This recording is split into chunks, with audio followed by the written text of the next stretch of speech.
Welcome to Encounter, where we celebrate putting faith into action and community leaders who live out compassion, grace, and love. We're a program of the Broome County Council of Churches that addresses food insecurity through Chow and the Greater Good Grocery, provides hospital and jail ministry, builds wheelchair ramps, and assists neighbors with transportation and shopping services through Faith in Action volunteers. We invite you to the conversation. Encounter your neighbors as we learn to walk together in love and kindness. Good morning and welcome to Encounter. I'm your host today, Joe Sellepack. I'm the Executive Director at the Broome County Council of Churches. One of the great partnerships that we have established through the course of the life of the Council of Churches is with the university. Binghamton University has been very profoundly impacting the life of many people inside of our community. One of the ways that they do that is through the Center for Civic Engagement. Center for Civic Engagement is, the director is Alison Twang, and she's here to talk to us a little bit about how the values of the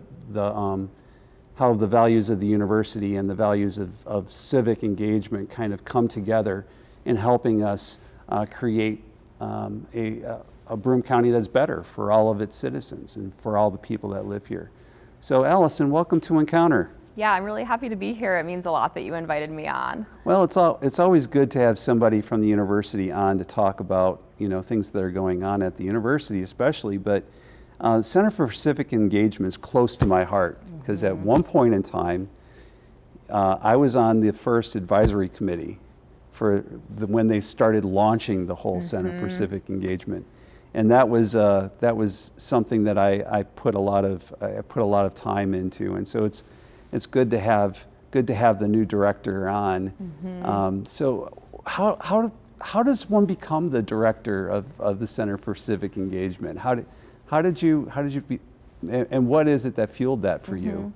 Yeah, well, the story I tell when I get asked about sort of my career journey is that, I went to Binghamton as an undergrad. I studied political science and history. I just picked my major because I thought it was interesting, and I took interesting classes, and I was having, a really good time. I didn't know exactly what I wanted to do for my career. I had a sense that I didn't want to do something in sort of the corporate space. I wanted to do something that was contributing to the community in some way.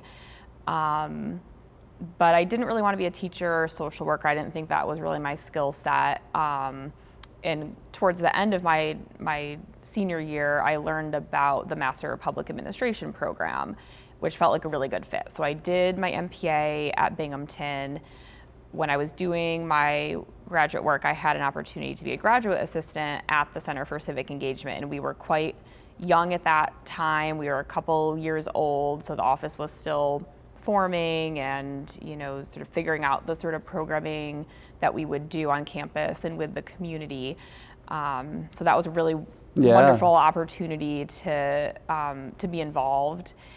After I graduated, I worked in the nonprofit sector for a couple of years, and then I had an opportunity to come back to the university. So I've been professionally at the Center for Civic Engagement for a little over 10 years now, and I've had a lot of opportunities to do different things in the office and to really grow into my career. And I think, what's so meaningful for me about the work is I really care a lot about the ways that we can support people in coming together to make a difference in their community that's meaningful for them. And I believe really strongly that everyone has something to contribute and that we need everyone around the table to make our communities really thrive and be as strong as they can be. And that's really at the heart of what we do. So getting to come into work every day to do work that is so meaningful is something I have just been so grateful to have found this career path. Have you come across the work of Robert Putnam and Robert Bella and some of the ways that civic engagement is kind of like the Bowling Alone, for instance, Robert Putnam's book, the lack of engagement, lack of community involvement that has created a dearth of like a really less social capital, less ability for people to come together, and other kinds of things like that. How important, like as you think through that, is the idea of civic engagement? Like what is it that we're hoping to achieve in the midst of all of that, and especially when you're thinking about the pedagogy that goes on at schools? Like how do you, what's your role with developing students in that? Yeah, I mean, I think the connections between volunteering, community engagement, and addressing the loneliness epidemic. The university's Common Read this year was focused on loneliness and the way that it, can show up in our lives in a variety of ways. And, I think that for us, we see the power of just bringing students together to serve some purpose that's kind of larger than themselves as an individual. So whether it's even just a day of service where there's students who are maybe going with a group of friends or maybe meeting new friends and finding ways to get involved, I think that can be really powerful, and it is something that we've seen is missing, or is we're not seeing as many of those kind of opportunities in the community.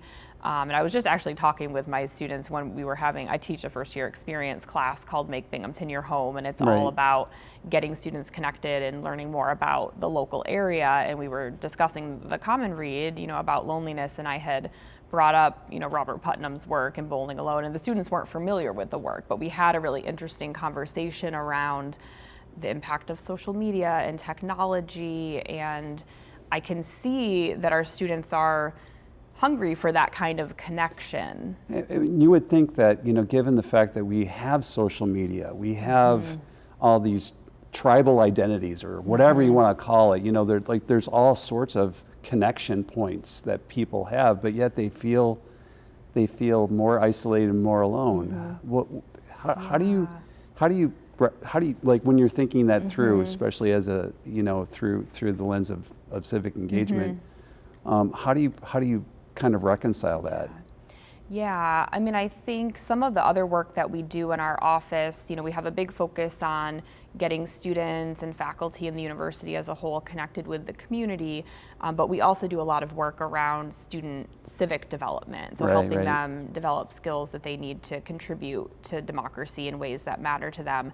And one of our newer programs is our Civil Dialogue Project, and so we're doing work to help students develop and practice skills to be able to have better conversations and connect with each other. And I think this is really at the heart of it, is around how can we connect in real life. I think that, social media and the way that some of the sort of news and information ecosystem works, it really can elevate the most extreme voices, and it can create sort of these silos and really polarized sort of pockets that folks can be really scared and nervous to talk with folks that they perceive as being different than them. And we see that sometimes with our students, that they're nervous to say the wrong thing or to not know the answer to something. And just sort of getting them talking together and being comfortable sharing their own views, but also having a curiosity about others' perspective, that's been something that's been really powerful. And I think that students are maybe nervous at first to do that, but then once they get into it, they're excited for the opportunity to talk about important issues with their peers. Yeah, several months ago, I had Don Neiman on the show, and we were talking about Braver Angels and the idea of most of the great things that have happened within our culture or within our country has been because there have been conservatives and liberals coming together and forming an agreement around certain aspects of life. And then and the polarization that currently we're dealing with is a problem. And that the only way to bridge that is to begin to talk through our values and trying to figure that out. So how are you helping foster that that conversation with students especially? Yeah, so through our civil dialogue programming, we go into every first year experience course, which not all of our first year students take one of these courses, but it reaches about 1,000 students a year through these classes. And so they complete these online modules through a partner called the Constructive Dialogue Institute that give them some background around what's sort of happening in our brains and in our bodies when you're faced with a disagreement. Right. We sort of go into this fight, flight, freeze mode. Yeah, I don't know if it's the same with you, but I get that my heart starts going and I start feeling a little shaky and all the rest of that kind of thing. Yeah, that's exactly how I describe it to students. And that's what I experience too. If I'm sensing, oh, there's something brewing here, or someone's going to say something that maybe I perceive as being problematic, your heart starts to race. And so we explain to students, it's normal that you're feeling nervous because you're having a physiological reaction. You feel that you're in danger, even though what's happening is just a conversation.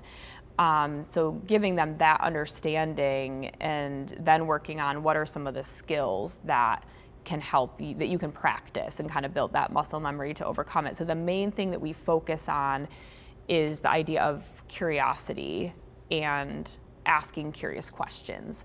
So we have the students practice conversations about their values and the things that matter to them with a partner.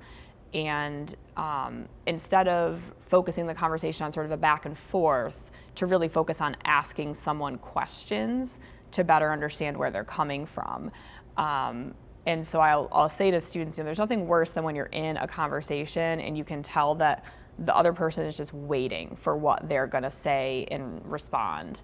They're gonna share their opinion. They did something cooler. They've been on a cooler trip than you have, and it turns into this transactional thing as opposed to, I'm gonna ask a question to really better understand your experience. And so we're sort of shifting a little bit, maybe the natural way that we might tend to respond to disagreement and to difference. And that has been a really strong takeaway for students, that we're not here to convince, we don't have to let go of our own values, but we have a curiosity about where the other person's coming from. And that's an important thing.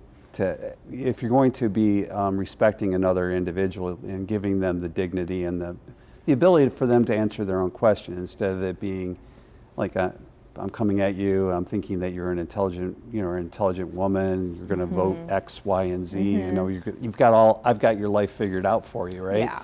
And instead, it allows you to be nuanced. So we have a give and take that kind of goes on in that. That's an important skill for kids to learn, I think. Yeah, and I'm sure that in your work, you have seen really the importance at oftentimes the local level, the state level, but the federal level too, of our politicians work together across party lines. I mean, we've seen that in response to the additional needs in our community with the SNAP benefit cutoffs, that everyone was together, at the news conference and talking about how we're responding to this as a community. Right. And so that's another thing I think, trying to showcase to students the way that politics can work in real life and at the local level is often much more collaborative. And not to say that there aren't real differences in people's views that are meaningful and important, but you tend to see that folks are sort of coming together and trying to solve problems in ways that if you were looking just at the sort of news of what's happening at the federal level, it's easier to feel maybe more disenchanted about that. Yeah, it's funny. I went through the Appalachian Leadership Institute with a whole bunch of people throughout the Appalachian region. We're at the northern edge of it. It goes all the way down to Mississippi and Georgia.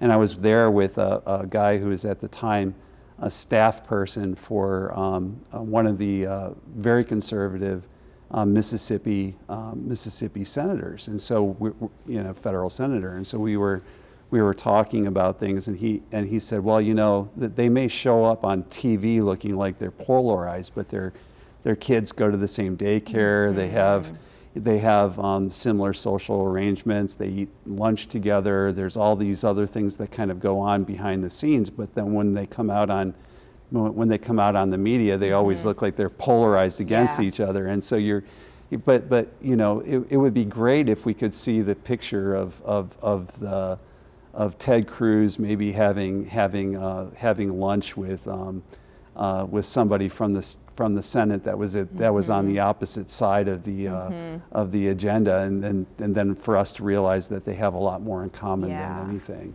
Yeah. But yeah, I think that's really powerful, and I want to give credit to some of our student leaders who I think are really trying to do important work to address some of those challenges. We have, our office supports a summit on student political engagement, which has membership from college Democrats, college Republicans, along with some nonpartisan student civic engagement groups as well.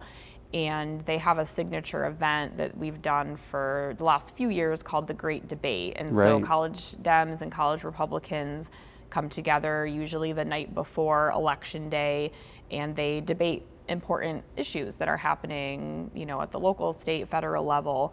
And it's challenging work. They work together to plan it, to come up with the questions. The director of speech and debate on campus helps them through that process and is the moderator. It's not always easy, but they're really working through it, and, you know, seeing that purpose of showcasing ways that we can do sort of cross-partisan work to get information out to students and to help them engage around important issues. My guest today is Alison Twang, and we've been talking about the Center for Civic Engagement and the importance of civil dialogue, is what it sounds to me as if what we're talking about. But one of the other aspects of the work that you do is with volunteerism and making sure that kids have, or the students have, volunteer opportunities inside of the community. What part, like how have students been involved in volunteerism in the community, and how has that impacted the life of people here in Binghamton? Yeah. So we have students involved in the community in a lot of different ways. And one thing that when I describe to folks what my job is, I often get a reaction of, oh, do students actually want to do that? They're required to do it for some reason, right? I'm like, well, sometimes, but not usually. Usually they just want to do it. They want to get involved. They want to give back to the community that they're calling home for, you know, 4 or more years when they're here as students. So we have students do a lot of different things. Through our office, we coordinate some programs where we're really intentional in the partnership that we have with organizations and making sure that we're directing student volunteers to meet needs and priorities that exist, you know, in our community. So that's something that's really important to kind of the philosophy and approach that we take to community engagement. So one of our biggest programs is our youth initiative. We do this work in collaboration with a number of local school districts. We've been doing it for about 10 years or so, and it's really grown over time. Some of our local schools actually fund a graduate assistant who works in our office. And basically that staff person's role is to really understand what the needs and priorities are in a local school district, and then to recruit student volunteers, interns, sometimes paid students to fill those needs. So they may be doing you know, serving as classroom assistants and providing support to teachers, maybe working, you know, with kids who might need some additional support in the classroom, doing mentoring programs. The Pan-Hellenic Council, which is the council of sororities on our campus, does a pen pal program with Windsor Elementary School, so they exchange. It's so fun. And the way that this project actually came about, it was probably 7 or so years ago. A group of sorority sisters came into the office and they said, we wrote all these notes, these pen pal notes. Can you get them to a school? and they had already written all the notes. So it was kind of funny that they took initiative and did this, but they hadn't sort of thought through the next step of where to get them. But they knew they could come to our office and we would help them. And so we immediately thought of Windsor because we had such a strong partnership with them already. And they were like, yeah, we're happy to. So I can't remember if it's 3rd or 4th graders that they sort of write these notes with back and forth, and then the kids come to campus for a visit in the spring. And so we have, 100 or so, 8, 9-year-old kids who are, taking tours and doing activities with their pen pals. And it's a really fun day and something that's really meaningful, both for the kids, but for our students too. Well, and it also gives the kids an understanding too of school, of the university. Yeah. And so there's an educational part of it too, I'm sure. Yeah, I think that's something that we hear a lot from our school partners, is just getting their kids a chance to be on campus and to interact with a college student. That can open their mind to opportunities that they might have for their own future education. So that on its own can be really, really powerful. So we have some students that are, participating in programs like that, where they might be going out into a school in tutoring or mentoring, and they might be doing that for a couple hours a week, every week for the whole semester. We have other students who may participate in days of service, where they might go out once a semester or a couple times a semester, and sort of everything in between. So we try to offer opportunities that will sort of meet students where they're at, because we know that some students will want to do an internship with a local organization and really do something that they're giving a significant number of hours to, and other students may not have time in their schedule that particular year or semester. So giving sort of a variety of options to students is something that's been a priority for our office, and I think we've seen a good results from that sort of focus of having some scaffolded options for students. And I know that whenever an emergency situation has happened in the area, that university has played a role in helping us recover from that. I remember working with students when we were doing snow removal, and we had 4 feet of snowfall, and we had all these kids that were saying, well, how can I help? And we were trying to get snow shovels, get them out to places where they could remove snow and stuff like that. That was an amazing project that you all helped facilitate, really. Yeah, and it's, a lot of what we do is sort of matchmaking. Right. Because we'll hear from students that, they want to get involved in the community in some way, and we'll hear from partners that we have a need for this.